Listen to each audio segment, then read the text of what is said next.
नमस्कार दोस्तों, स्वागत है आपका आज की वीडियो में। जैसा कि हम लोग चर्चा कर रहे थे एनसीईआरटी क्लास 5th की, जो कि ईवीएस की है। इसमें हम लोग एक एक चैप्टर को कवर कर रहे थे। अब तक हम लोगों ने चैप्टर नंबर 1 से लेके चैप्टर नंबर 6 तक कंप्लीट कर लिया है। आज की वीडियो में हम लोग बात करेंगे चैप्टर नंबर 7, जो कि इम्पॉर्टेंट है, जिसका टॉपिक है पानी के प्रयोग। यहाँ से सीटेट कई बार क्वेश्चन पूछा है और पूछता है। तो चलिए शुरुआत करते हैं। लेकिन शुरुआत करने से पहले जो लोग पहले की वीडियो नहीं देखे हैं वो प्लेलिस्ट में जाके देख सकते हैं। वहाँ पे आपको class 3rd, 4th, class 5th की सारी वीडियो जो अब तक कंप्लीट हो चुकी है आपको मिल जाएगी।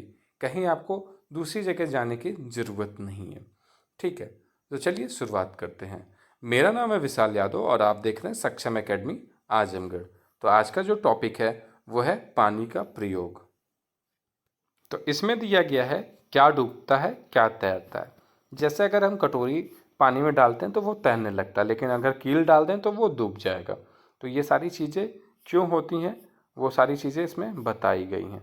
ठीक है, तो यहाँ पे देखिए एक डायग्राम दिया गया है। साबुन के साथ इन्होंने क्या लगाया, साबुनदानी लगाई है, तो नहीं डूबता। अगर ये डायरेक्ट साबुन डाल देती तो साबुन डूब जाता।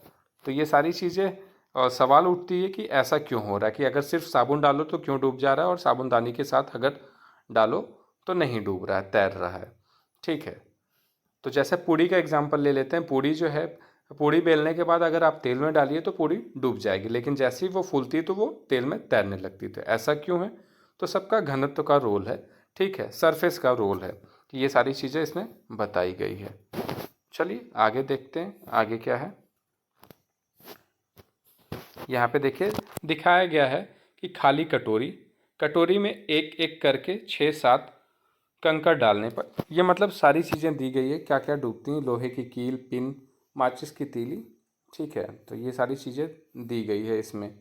ठीक, यहाँ पे जो मेन इम्पॉर्टेंट चीज़ है वो ये है मृत सागर। ठीक है, यहाँ से एक क्वेश्चन सीटेट बार बार पूछता है।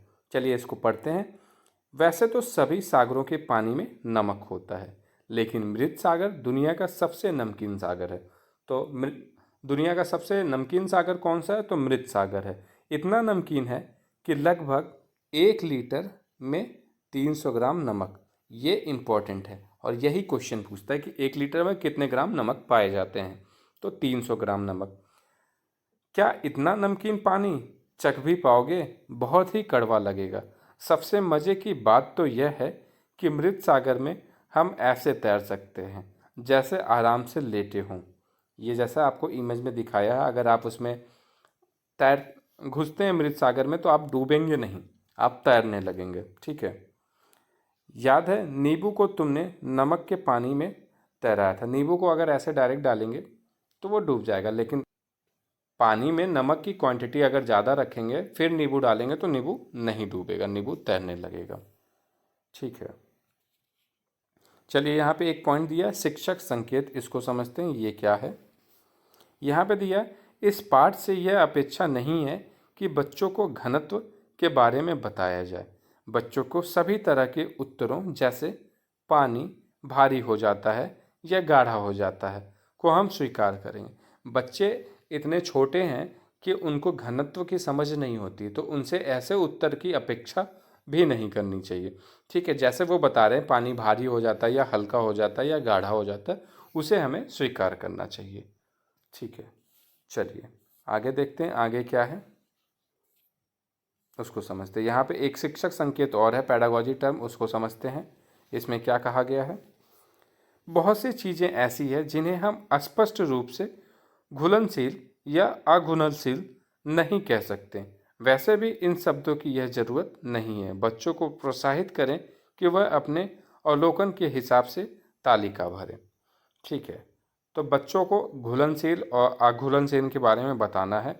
बच्चों को प्रोत्साहित करना चाहिए कि वह अपने अवलोकन के हिसाब से तालिका भरें। जो ऊपर तालिका दी गई है भरने के लिए, ये उसको अपने मन से, अपने अवलोकन से भरें। ठीक है, चलिए नेक्स्ट पॉइंट देखते हैं। नेक्स्ट पॉइंट क्या है। तो यहाँ पे काफ़ी इंपॉर्टेंट पॉइंट आ गया, दांडी दांडी यात्रा। इसको समझते हैं और इसको पढ़ते हैं। ठीक है, यहाँ पे दिया गया है यह घटना 1930 की है। तो एक सीधा सीधा ये पूछ सकता है सीटेट में तो नहीं पूछेगा पर यूपी टेट और सुपर टेट में पूछ सकता है। दांडी यात्रा की घटना कब की है? तो 1930 की है। भारत की आज़ादी से पहले बहुत सालों से अंग्रेज़ों ने आम लोगों के नमक बनाने पर रोक लगाई हुई थी। अंग्रेज़ों ने क्या किया था? आम लोगों को नमक बनाने पर रोक लगा दी थी। ऊपर से नमक पर भारी टैक्स भी लगा दिया था। इस कानून से तो लोग अपने घर के इस्तेमाल के लिए भी नमक नहीं बना सकते थे।